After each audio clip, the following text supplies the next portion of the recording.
የኢቢኤስ ቴሌቪዥን መስራች ዋና ስራ አስፈጻሚ አቶ አማን ፍስሐ ጽዮን ከዚህ ዓለም በሞት ተለዩ። የአርቲስት ዮሴፍ ገብሬ በቅጽል ስሙ ጆሲ በመባል የሚታወቀው የልጅ እናት የሆነችው ሶሲ ግርማይ ለ6 ወራት ያህል ሲካሄድ የቆየውን የልጅ አስተዳደግ ክርክር የፍርድ ቤት ውሳኔ ተከትሎ መልእክት አስተላልፋለች።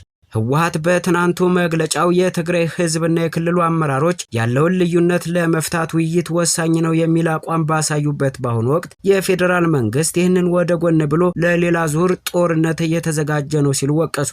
የአብን የህዝብ ተወካዮች የምክር ቤት ተመራጭ ፓርቲያቸውን ወክለው እንደማይወዳደሩ ሲገልጹ አብንም ወቅታዊ መግለጫ አውጥቷል። ሰላም የአልቦ ዜና አድማጮቻችን፣ የዕለቱ አርዕስተ ዜናዎች ናቸው። ቀጥለን በዝርዝር እናሰማችኋለን።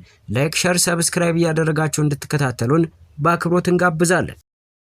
የኢቢኤስ ቴሌቪዥን መስራች ዋና ስራ አስፈጻሚ አቶ አማን ፍስሐ ጽዮን ከዚህ ዓለም በሞት ተለዩ። የኢትዮጵያ የግል ቴሌቪዥን ሚዲያ ዘርፍ ቀዳሚ ታዋቂው የኢቢኤስ ቴሌቪዥን መስራች ዋና ስራ አስፈጻሚ አቶ አማን ፍስሐ ጽዮን ባደረባቸው ህመም በሕክምና ሲረዱ ቆይተው ዛሬ የካቲት 4 ቀን 2018 ዓ.ም ከዚህ ዓለም በሞት መለየታቸው ተነገረ። የኢቢኤስ ቴሌቪዥን ማኔጅመንትና ሰራተኞች በታላቁ መሪያቸው ህልፈት የተሰማቸውን መራር ሐዘን የገለጹ ሲሆን የአቶ አማን ራዕይ ተጠናክሮ እንደሚቀጥልም አስታውቀዋል። ልጁ ከአባቱ ጋር እንዲያድግ ፍርድ ቤት ወሰነ። የአርቲስት ዮሴፍ ገብሬ ወይም ጆሲ የልጅ እናት የሆነችው ሶሲ ግርማይ ለ6 ወራት ያህል ሲካሄድ የቆየውን የልጅ አስተዳደግ ክርክር የፍርድ ቤት ውሳኔ ተከትሎ መልእክት አስተላለፈች። ሶሲ በፍርድ ሂደቱ ወቅት የቀረበባትን ክሶች በሙሉ በምስክርነትና በማስረጃ ብታስፈርምም ውሳኔው ግን ከእናትነት ይልቅ ለቁስና ለሀብት አድልቷል ስትል ወቅሳለች። ሶሲ በመልእክቷ ላይ እንደገለጸችው በክስ ወቅት ሱሰኛ ነች፣ ባር ትሰራለች፣ አምሽታ ትገባለች፣ ልጇን ለገንዘብ መጠቀሚያ አድርጋለች የሚሉ ከባድ ስም ጥፋቶች ቀርበውባት እንደነበር ተናግራለች። ሆኖም የሥራ ባህሪዋ የባልትና ውጤቶችን ማዘጋጀት እንደሆነ በጎረቤቶቿ አስመስክራለች። ምንም አይነት ሱስ እንደሌለባትና ለልጆቿ መልካም እናት በመሆኗ በምስክር ተረጋግጧል። አባትየው አርቲስት ዮሴፍ ለልጁ ትምህርት ቤት ክፍያ እንደማይከፍል እንዲያውም በትምህርት ቤቱ እንደማይታወቅ በትምህርት ቤቱ መረጃ መረጋገጡን ገልጻለች። ሶሲ እንደገለጸችው የሶሻል ወርከሮች ያቀረቡት ሪፖርት እሷ ካቀረበችው የሞራልና የእናትነት ብቃት ይልቅ በአባትየው ቁሳዊ አቅም ላይ ያተኮረ ነበር ብላለች። የሱ ገቢ ከሷ ይበልጣል፣ የሱ ቤት ትልቅ ነው፣ የልጁ መኝታ ቤት አለው፣ ሰፈራቸው ቦሌ ነው፣ መጫወቻ ብዙ አለው የሚሉ ነጥቦች በውሳኔው ላይ ትልቅ ድርሻ እንደነበራቸውም ጠቁማለች። በዚህም ምክንያት ፍርድ ቤቱ ልጁ ከአባቱ ጋር እንዲያድግ የወሰነ ሲሆን እናትየው በ2 ሳምንት አንድ ጊዜ እሁድ ዕለት ብቻ ለጥቂት ሰዓታት እንድትጎበኝ ተፈቅዶላታል። ሶሲ አሁን ያለችበትን የጤናና የስነ ልቦና ሁኔታ ስትገልጽ ሆስፒታል ተኝቼ ነው የምጽፈው ብላለች። እናትነት ከቤትና ከመኪና አኳያ ተመዝኖ ዝቅ መደረጉ እጅግ እንደሰበራትና አሁንም ፍርዱን ለፈጣሪ እንደምትተወው ገልጻለች። በመጨረሻም በዚህ አስቸጋሪ ጊዜ ከጎኗ ለቆመችው ጠበቃዋ ሰብል አሰፋና ለጸለዩላት ወላጆቿ ምስጋናዋን አቅርባ አሁን ደክሞኛል ልረፍ ስትል መልእክቷን ደምድማለች። ሌላው የአብን የህዝብ ተወካዮች ምክር ቤት አባል በምርጫው እንደማይወዳደሩ አስታወቁ። የአብን የህዝብ ተወካዮች ምክር ቤት ተመራጭ ፓርቲያቸውን ወክለው እንደማይወዳደሩ ሲገልጹ አብን ወቅታዊ መግለጫ አውጥቷል። ባለፈው አጠቃላይ ምርጫ 5 የፓርላማ መቀመጫዎችን ማሸነፍ ችሎ የነበረው የአማራ ብሔራዊ ንቅናቄ አብን 8 ተመራጮቹ በተለያዩ ምክንያቶች ከፓርቲው ውክልና እየራቁ መሆኑ ተሰምቷል። አቶ ክርስቲያን ታደለ በእስር ላይ የሚገኙ ሲሆን ዶክተር ደሳለኝ ጫኔ ደግሞ በገዛ ፈቃዳቸው በቀጣይ ምርጫ እንደማይወዳደሩ መግለጻቸው ተሰምቷል። አሁን ደግሞ ዶክተር አበባው ደሳለኝ አብን ወክለው እንደማይወዳደሩና በምትኩ የኢትዮጵያ ህዝባዊ አብዮታዊ ፓርቲ ኢሃፓን ወክለው ለመወዳደር መወሰናቸውን አሳውቀዋል። በተያያዘ ዜና አብን በክልሉ ወቅታዊ ሁኔታ ላይ ባወጣው መግለጫ የትጥቅ ትግሉ በታሪካዊ የሀገር ጠላቶችና የግል ጥቅም አሳዳጆች በእጅ አዙር እየተመራ ይገኛል ሲል ገልጿል። በአማራ ስም የሚንቀሳቀሱ የተወሰኑ ቡድኖች ቀደም ሲል ከስልጣን ከተወገዱ ኃይሎች ጋር የክህደት ስምምነት ፈጽመዋል ሲል ፓርቲው ተችቷል። በተጨማሪም በክልሉ ሰፍኖ የነበረው አንጻራዊ መረጋጋት ሰሞኑን የመከላከያ ሰራዊት ከአንዳንድ አካባቢዎች መውጣቱን ተከትሎ በአዲስ የደህንነት ስጋትና ሰብአዊ ቀውስ ተተክቷል ሲል ትናንት የካቲት 3 2018 ከሰዓት ባወጣው መግለጫ አመላክቷል። የህወሓት ወቀሳና የዳግም ጦርነት ስጋት። ህወሓት በትናንትናው መግለጫው የትግራይ ህዝብና የክልሉ አመራሮች ያለውን ልዩነት ለመፍታት ውይይት ወሳኝ ነው የሚል አቋም ባሳዩበት በአሁኑ ወቅት የፌዴራል መንግስት ይህንን ወደ ጎን ብሎ ለሌላ ዙር ጦርነት እየተዘጋጀ ነው ሲል ወቅሷል። ህወሓት በኢትዮጵያ የአሜሪካ አምባሳደር ያወጡትን መግለጫም ነቅፏል። የኢትዮጵያ የፌዴራል መንግስት ትግራይ ላይ ሌላ ጦርነት ለመክፈት እየተዘጋጀ ነው በማለት የክልሉ ገዢ ፓርቲ ህዝባዊ ወያኔ ትግራይ ወቀሰ።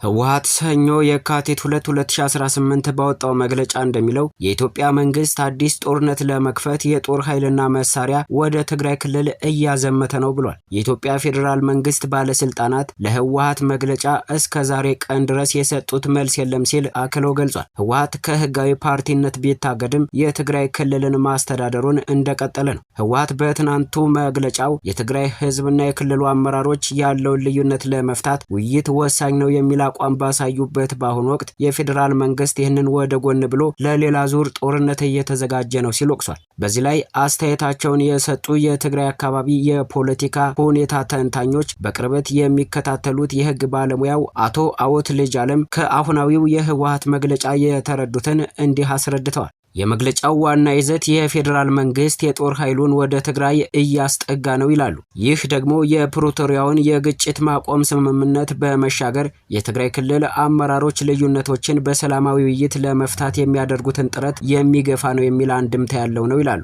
ይህ የህወሓት መግለጫ የተሰማው ከሁለት ሳምንታት በፊት የትግራይ ኃይሎችና የፌዴራል መንግስት ኃይል በትግራይ አማራና አፋር ክልሎች አዋሳኞች ላይ የፈጠሩትን ግጭት ወደ ጠረጴዛ ዙሪያ ውይይት መመለሱ ከተሰማ ከቀናት በኋላ ነው። መግለጫው የኢትዮጵያ መንግስት ኢትዮጵያ ውስጥ አማጽያንን በመደገፍ ለሚወቅሳት ኤርትራ የኢትዮጵያ ግዛት ውስጥ ያስገባቻቸውን ጦሯን እንድታስወጣ ከጠየቃትም ገና በሶስተኛ ቀኑ የወጣ እንደመሆኑ ምንም እንኳን ኤርትራ ክሱን ብታስተባብልም ነገሮቹ መደራረብ ስጋትን ፈጥሯል። በዚህ ላይ አስተያየታቸውን የሰጡት ተንታኙ አቶ አወት አሁን ከተስፋ ይልቅ ስጋቱ እያየለ የመጣ ይመስለኛል ባይ ናቸው። አሁን በዋናነት ስጋቱ ነው የታየኝ በማለት ባለፈው ጠለምት አካባቢ የተከሰተው ግጭትና በኢትዮጵያ የውጭ ጉዳይ ሚኒስቴር በኩል ለኤርትራ የተላከው ደብዳቤ እንዲሁም አሁን ህወሓት ያወጣው መግለጫ ተያይዘው የሚታዩ ናቸው ሲሉ ሀሳባቸውን አስቀምጠዋል። እነዚህም አንድ ላይ ሲታዩ ወደ ስጋት የሚያመዝኑ ይሆናሉ ሲሉ ነው አስተያየታቸውን የገለጹት።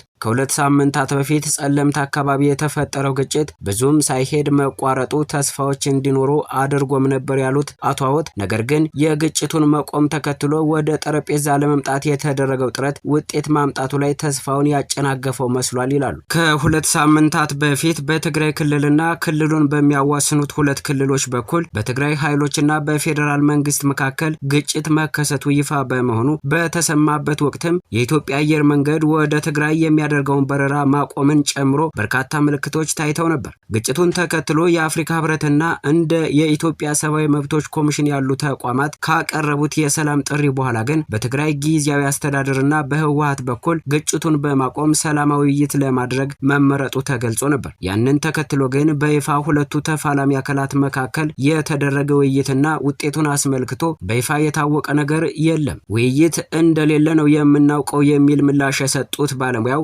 እውቅና የተነፈገው የህወሓት ምርጫ ቦርድ ጉዳይም እልባት እስካላገኘ ድረስ ግጭቱን በዘላቂነት መፍታት አስቸጋሪ ነው በማለት ይገልጻሉ። ባለፈው ቅዳሜ የኢትዮጵያ መንግስት በውጭ ጉዳይ መስሪያ ቤቱ በኩል ለኤርትራ የላከው ደብዳቤ ቀጠናው ላይ አዲስ እድገት ለመኖሩ ግልጽ ማሳያ እንደሆነም አክለው የገለጹት የህግ ባለሙያው አቶ አወት ለዚያም ሰላማዊ እልባት ብትፈልግለት የተሻለ ነው የሚል አስተያየታቸውን ነው የሰጡት። እንደዚህ አይነት ደብዳቤ ዝም ብሎ እኮ አይጻፍም በማለት በሁለቱ ሀገራት መካከል የቆየ ቃላት ምልልስ ቢኖርም አሁን ግን ደብዳቤው አዲስ ነገር መኖሩን ያሳያል ብለዋል። አማጽያንን እየደገፍክ ነው በሚል ኢትዮጵያ ኤርትራ ላይ ያቀረበችው ክስ ምናልባትም በቀጣይ ሁለቱ ሀገራት ወደ ግጭት የሚገቡ ከሆነ ኢትዮጵያ ዲፕሎማሲያዊ ቅድመ ሁኔታዎችን እየከወነች ይመስላልም ብለዋል። ሆኖም ሁለቱም አይነት ግጭት በሰላማዊ መንገድ መፍታቱ እንደሚሻልም አስረድተዋል።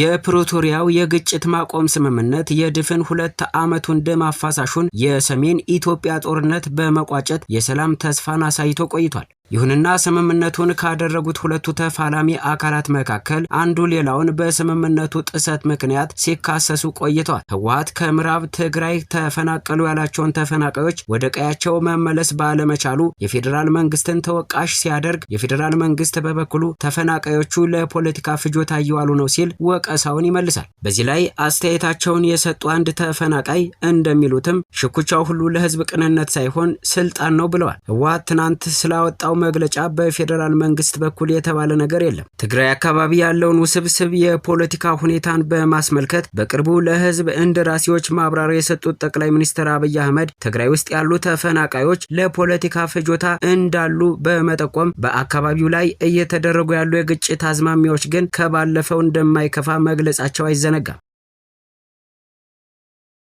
ውድ የአልቦ ዜና አድማጮቻችን ለዛሬ ያዝናቸው ዜናዎች እነዚህ ነበሩ። በቀጣይ እስክንገናኝ ድረስ መልካም ቀን።